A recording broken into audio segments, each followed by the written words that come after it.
Hello. Well, this is part 4 of this Patriarchy is Not Working.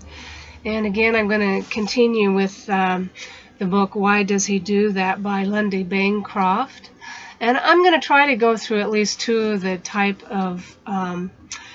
types of abusers that he puts in there. And you know, you may recognize some things that you're dealing with. So this is what I'm going to do. I don't want to talk too much more than go through these and have some comments on them. If you've just looked at this video, I'd recommend going back and looking at my videos from the beginning on this series. And you know, listen, I am not a professional. I do not have professional equipment. I do not have editing capacity. I just am videoing from my iPad and my computer, either from my bedroom or out of my motor home. So I'm going to continue with this because yesterday I only got through the first one, the Demand Man. So let's, and I hope you enjoy these. And you know, all our experiences are for our personal growth, and usually it's the person who's taking the brunt of things who grows the most. So life is our teacher. So anyway, let's go on with the second one. Mr. Right. Mr. Right considers himself the ultimate authority on every subject under the sun. You might call him Mr. Always Right. He speaks with absolute certainty, brushing your opinions aside like annoying gnats. He seems to see the world as a huge classroom in which he is the teacher and you are his student.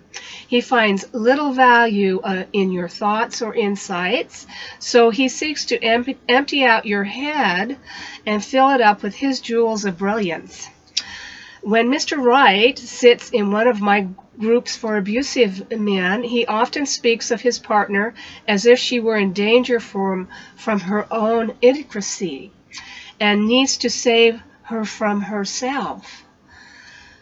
Mr. Right has difficulty speaking to his partner or about her without a ring of condescendence in his voice. Superior, you know. And in a conflict, his arrogance gets even worse. Mr. Right's superiority is a convenient way for him to get what he wants when he and his partner are arguing about their conflicting desires. Ah, I recognize that one. He turns it into a clash between right and wrong, or between intelligence and stupidity. He ridicules and discredits her perspective so that he can escape dealing with it. Here is a conversation I had with Mr. Right, whom I worked with in one of my abuser groups. And again, if you're just coming in on this video, this man, Lundy Bancroft, did work with abusers through the courts. Usually there was physical violence, not always. Sometimes they'd come because their partner was going to leave them, and that, you know, puts a fire under their feet. They still try to get away with whatever they can. For a while, it puts a fire under their feet.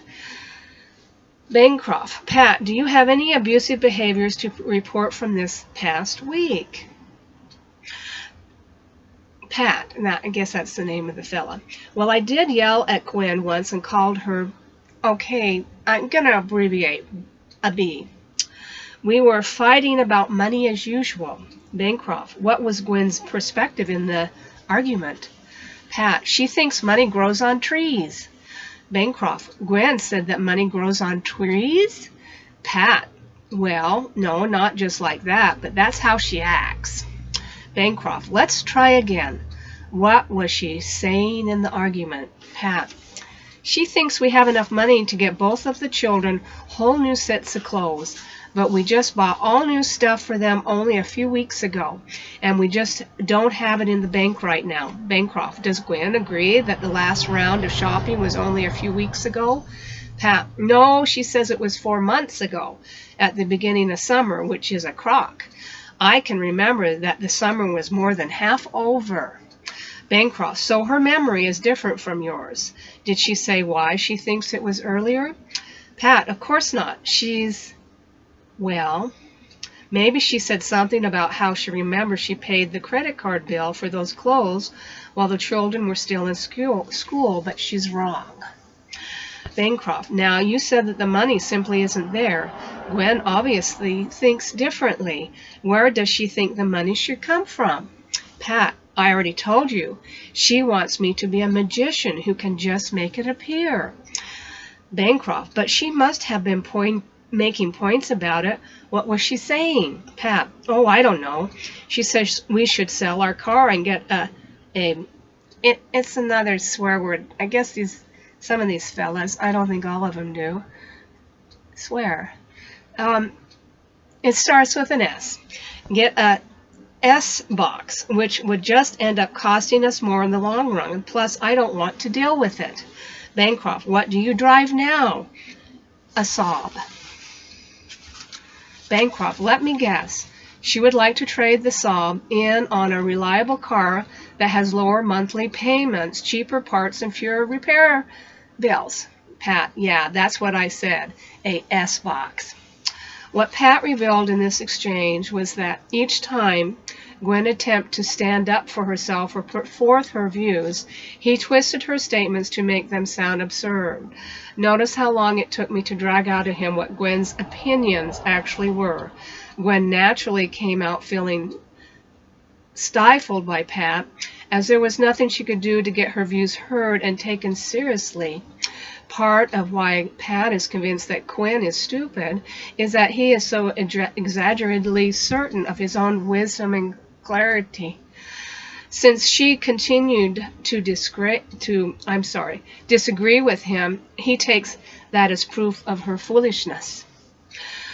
When Mr. Wright decides to take control of a conversation, he switches into his voice of truth, giving the definitive pronouncement on what is the correct answer or the proper outlook. Abuse counselors call this tactic defining reality. Oh, remind me. God, is that what they're doing? Over time, his tone of authority can cause his partner to doubt her own judgment and come to see herself as not very bright. I noticed how often I am speaking with the intelligent-sounding partner of one of my clients only to have her say to me, I'm not that smart. That one got played on my mom a lot. Yeah, got on me too as a child through. The abuser wants her to doubt her mental abilities in this way so that he can control her better. Besides knowing all about the world, Mr. Wright is also an expert on your life and how you should live it. He has the answers to your conflicts at work, how you should spend your time, how you should raise your children, how you should train your dog. Oh, sorry, it slipped in. He is especially knowledgeable about your faults, and he likes to inventory what is wrong with you. He can always pick up every fault and things you didn't even know were wrong with you. As if tearing you down were the way to improve you. He may seem to enjoy periodically straightening you out in front of other people to humiliate you, thereby establishing his unquestionable intellectual superiority. When Mr. Wright's partner refuses to defer to his sophisticated knowledge, he is likely to escalate to insulting her, calling her names, or mocking her with imitation. If he's still not satisfied that he has brought her down low enough, he may reach for bigger guns, such as ruining evening plans, any kind of plans, leaving places without her, or saying bad things about her to other people. If he is physically assaultive, then this is the time he may throw things, raise fists, or attack violently. In short, Mr. Wright finds some way to ensure that his partner regrets her insistence on having her own mind. Mr. Wright, in some respects, is a less violent and frightening version of the drill sergeant.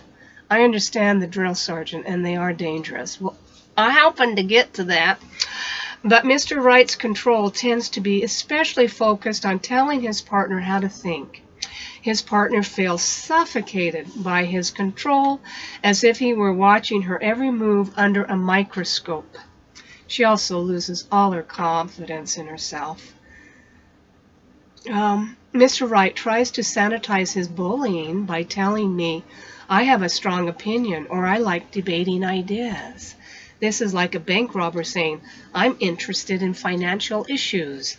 Mr. Wright isn't interested in debating ideas. He wants to impose his own.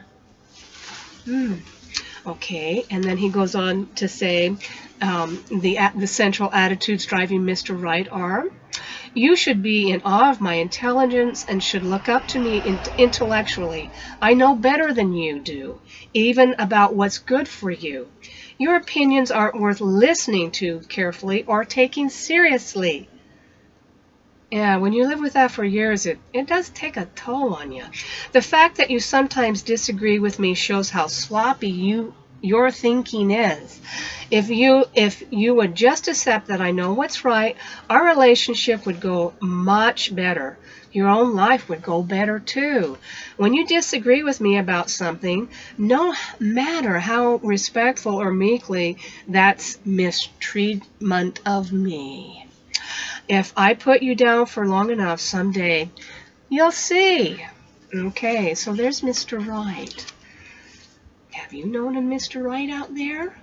Okay, the next one, and you know, I want to get through at least 2 at a time, you know, because sometimes I want to do, well, I may do videos in between these. Okay, I don't want to take too much time talking. We got to get 2 down.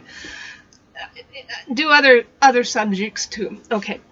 The water torturer. The water torturer's style proves that anger doesn't cause abuse. He can assault his partner psychologically without even raising his voice. I came from a culture that I think that they do that a lot. I'm from Utah, if you get my drift. Okay, he tends to stay calm in arguments, using his own evenness as a weapon to push her over the edge. He often has a superior or contemptuous grin on his face. Yeah, I've been through this one too. Grin on his face, smug and self-assured. He uses a repertoire of aggressive conversational tactics at low volume, including sarcasm, such as openly laughing at her, mimicking her voice, and cruel, cutting remarks. Like Mr. Wright, he tends to take things she has said and twist them beyond recognition to make her appear absurd, perhaps especially in front of other people. He gets to his partner through a slow but steady stream of low-level emotional assaults and perhaps occasional shoves or minor acts of violence that don't generally cause physical injury but may do great psychological harm. He is relentless in his quiet meanness. They don't have to swear either. Sometimes this type, I think, does not swear, especially if they're like, you know, of some religion. Okay, the impact on a woman of all these subtle tactics is that either her blood temperature rises to a boil, or she feels stupid and inferior, or some combination of the two. In an argument, she may end up yelling in frustration, leaving the room crying, or sinking into silence. The water torturer then says, "See, you're the abusive one, not me. You're the one who's yelling and refusing to talk things out rationally. I wasn't even raising my voice. It's impossible to reason with you." I hope this helps somebody. The psychological effects of living with the water torturer can be severe. His tactics can be difficult to identify, so they sink in deeply. Women can find it difficult not to blame themselves for their reactions to what their partner does if they don't even know what to call it. Clever. When someone slaps you in the face, you know you've been slapped. But when a woman feels psychologically assaulted with little idea why, after an argument with the water torturer, she may turn her frustration inward. How do you seek support from a friend, for example, when you don't know how to describe what is going wrong? Yeah.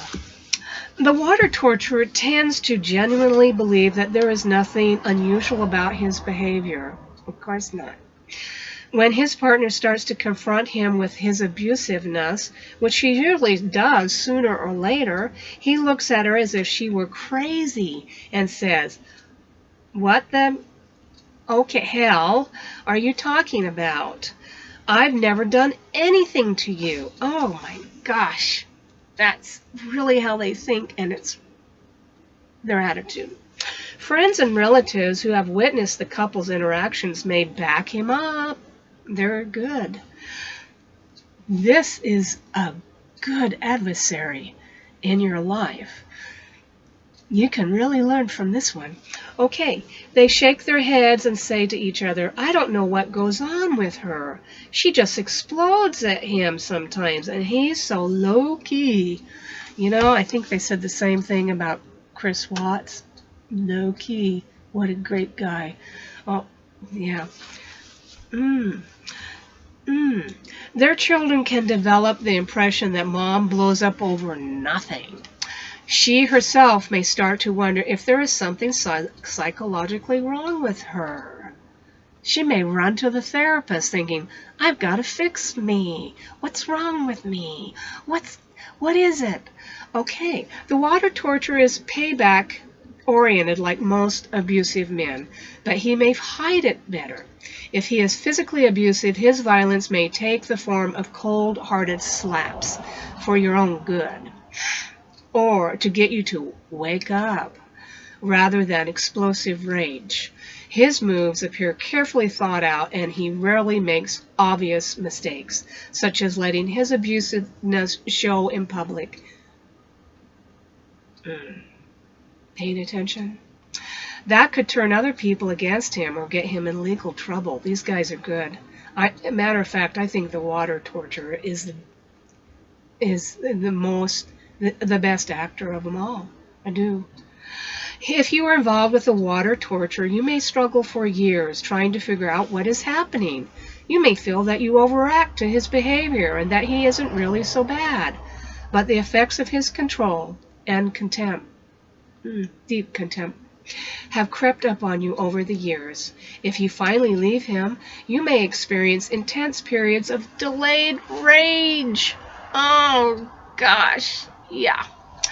As you become conscious of how quietly but deathly oppressive he was.